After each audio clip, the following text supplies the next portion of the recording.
Here you Originally, this video was at the beginning of the video on support points, dummy points, etc. But my friend, bridge teacher Samantha MacDouglas, who's far more experienced than I am, took one look at it and said, "Oh no, it's way too long. You might want to separate this part out." And so I did. There being no other good place to put it, I put it here. Back in the dark ages, a couple of weeks ago, when you were still a white belt, having trouble with your warm-up exercises, still needing maybe a little bit of help to get your belt knot correct, but you learned a little bit about how to present yourself to the class and to your instructor. You learned about getting into the proper position, maybe a little bit about throwing a punch, maybe a little bit about a front snap kick, maybe even a side kick. But that's pretty much the extent of it. You were a novice beginner.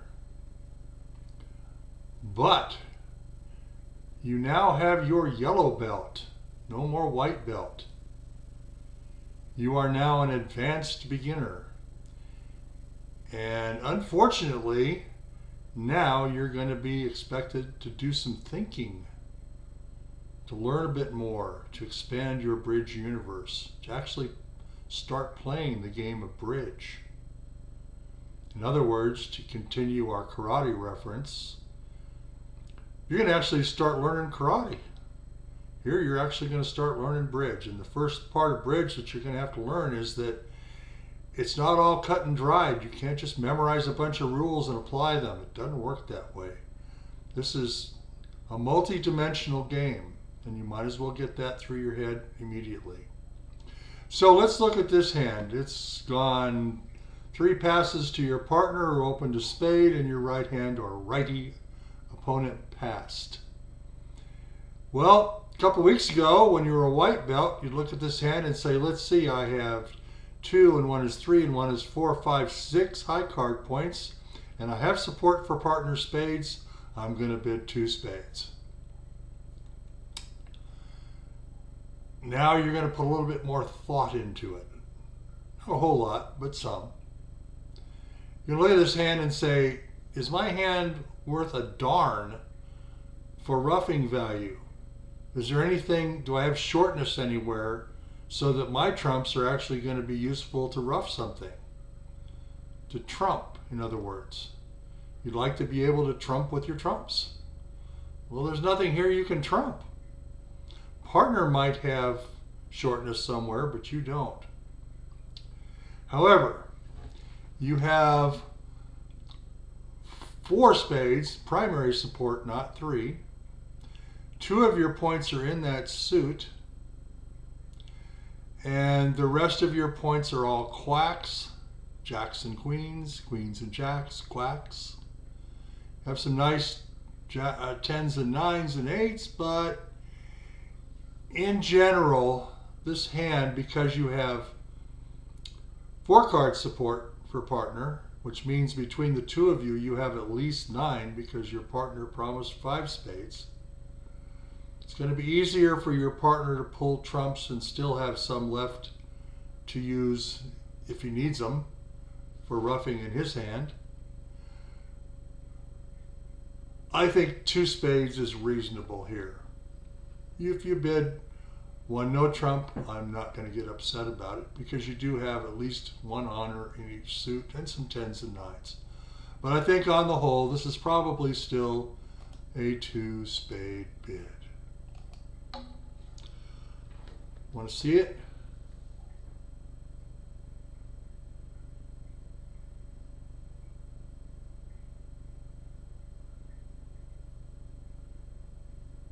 Takes a moment.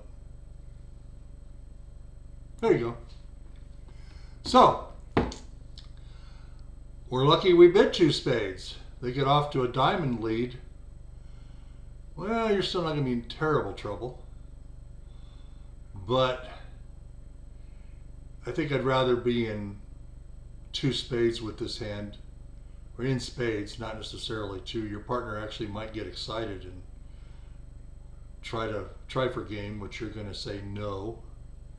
So you're probably going to end up in three spades. Let's see, 4, 8, 9, 10, 11, 12, 13. Maybe not. Maybe you'll just settle for two spades, which would be nice. But again, this is a game of nuances. It's not all cut and dried. That's why when you sit down at a table playing match points, where you're playing in a tournament at least, there'll be sometimes 12, 13, even 14 tables in your field, and that's just in your section. You're going to get all kinds of different results, and this is one of the reasons. So let's go on and we'll take a look at the next hand. Here's another great hand to look at as far as judgment is concerned.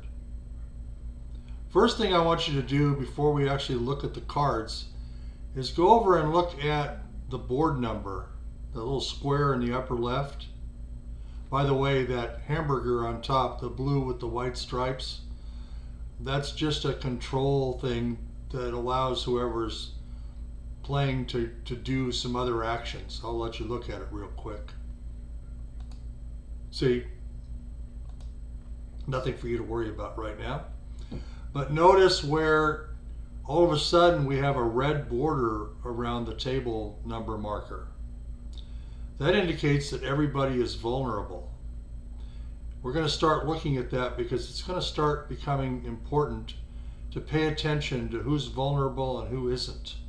If you haven't studied vulnerability yet, ignore that for now and wait till your teacher introduces that. So, it's gone past by you. Hopefully you wouldn't open that collection. Passed by your left-hand opponent. Your partner has opened a diamond. You should play that always as 4+. Once in a while it will be 3, but don't play it for 3. Play it for 4 when you're figuring out what to do, unless it becomes obvious later in the auction that it was 3. Righty has passed and it's your turn. Well, let's look at this. First, let's count high card points. Ace is 4 plus king is 3, that's 7. And 2 for the diamond, queen, that's 9. Ooh, we're at the top end of our support range. Now, do we have at least 4 diamonds? Yes, so we do have diamond support. But remember, we never support in a minor suit if we have a 4-card major. Do we have one? Well, only 3 spades and only 2 hearts. Nope. So we are kind of at the upper end of our 6 to 9 range for an immediate raise. But the fact that we happen to have points made up of an ace, a king, and a queen, which is pretty good. Not all queens and jacks. We have a 10 and a 9 and an 8 in the hand, which are really good high intermediate cards. I wouldn't object if you decided to bid 1 no trump with this instead of 2 diamonds, expecting that your partner is probably going to be able to stop the spades, or you might get lucky and if they are wide open, they don't lead them. Some of the things that would bear into this decision are, how well do you like playing no trump? If you're good at it, you'll be more comfortable. How much does your partner like playing no trump? If for your partner playing no trump is about, well, she'd rather eat a plate full of chitlins than be the one to have to declare it no trump, then you definitely want to introduce no trump, because it might be right to make no trump the strain or the contract, and you know that your partner is never going to introduce no trump. In other words, if you were to bid 2 diamonds, your partner would rather die than bid 2 no trump, even if it's right, or 3 no trump if it's right. But she just simply, or he will not introduce no trump, and you know it. So you do it. So you could bid one no trump here. But because we have a doubleton in the heart suit, ace small and no more cards, 2, that's a doubleton. 2 diamonds might be correct here. So let's try that.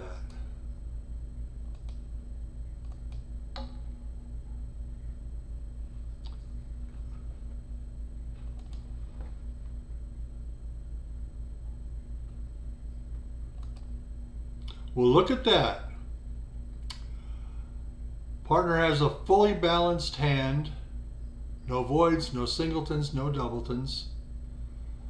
Had the 4 diamonds that you thought he had, but did have the stopper in spades, and had smattering of points and even 10s in all the other suits.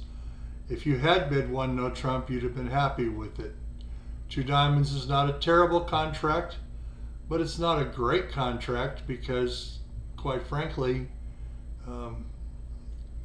partner is not going to be able to do any roughing in her hand, and at best you're going to get 1 rough in hearts in your hand.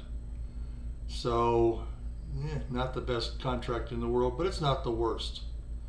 This is why bridge can be so much fun, because little decisions like this can influence and sometimes make the difference between ending up in first place or second or third in a contest.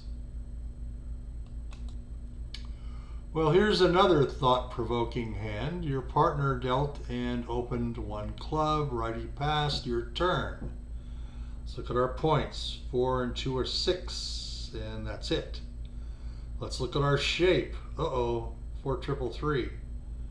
Kind of a no trumpy hand, huh? Well, let's look at our support.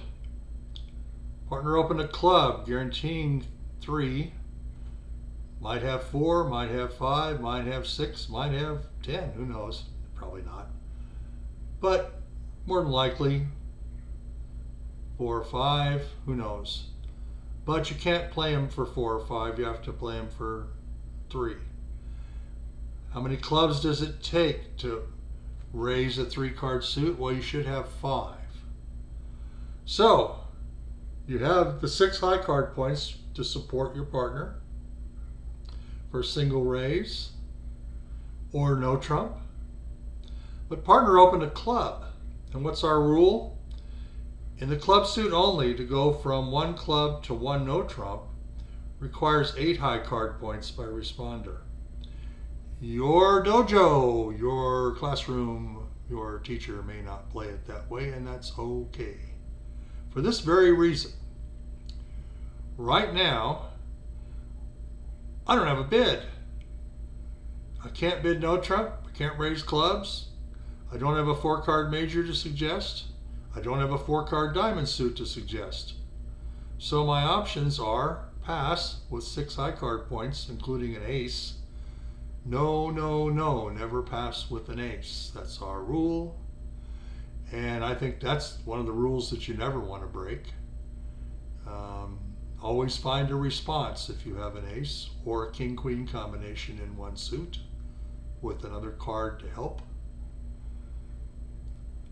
So, since we don't want to pass, we don't want to raise, our rules say we can't bid a no trump, this is the place where you would temporize by bidding a 3-card diamond suit. Note that you never temporize in a major. I have played for 40 years and I've played at the highest levels, the blue ribbon pairs, the life master pairs. They won't let me in the platinum pairs yet, but I'm going to get there. But for right now, I can tell you that in all that time, I've never seen anybody temporize with a major. Is it possible? Yes. Might a pro or an expert do it? Yes. I've just never seen it. But we can temporize in minors. So why don't we just try to bid 1 diamond and see what happens? Could be terrible, pass might have been better, but I just can't stand passing with an ace. Let's see what happens next. Well, it turns out your left-hand opponent has a pretty nice hand, but what's that individual going to do? They don't have enough strength to bid a no trump over one club, one diamond, and really don't want to introduce a heart suit. Don't want to make it double. Could. Some players would, but I wouldn't, especially considering that I'm vulnerable. Look at the upper left where it says board 9. The red's on the opponent's side. We're not vulnerable because we're white. They're red. So it's probable that that person is going to exercise discretion and just pass, and now it's your partner's turn. And boy, your partner doesn't like that diamond suit, but might introduce the spade suit just in case. That diamond does not deny 4 spades or 4 hearts. It just says, I'm bidding 1 diamond in response to your 1 club, and I have at least 6 points over here, or the equivalent, and we'll talk about equivalent later. But for right now, what's poor partner going to do? 4 and 3 are 7, 8, 9, 10, 11, 12, 13, 14. Why not, since you said you have the diamonds covered, try 1 no trump. This time partner's not afraid of no trump. In fact, I play with a partner who's a no trump hog. He learned 1 no trump. He learned actually to play bridge in London back in the day when Boris and Terence and the whole gang of the menagerie were playing in the club where he learned bridge. And he learned to be a no trump hog there, imitating his buddy Boris. And if you don't know what I'm talking about, just read Bridge in the Menagerie and you'll get a feel for it. Anyway, partner has bid a no trump. Now what's your poor right-hand opponent going to do? Oh no, probably pass. Your turn. Well, you said all you had to say. So let's go ahead and let you pass.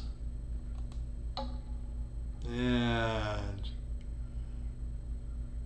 what's Lefty gonna do? Go quietly, I guess.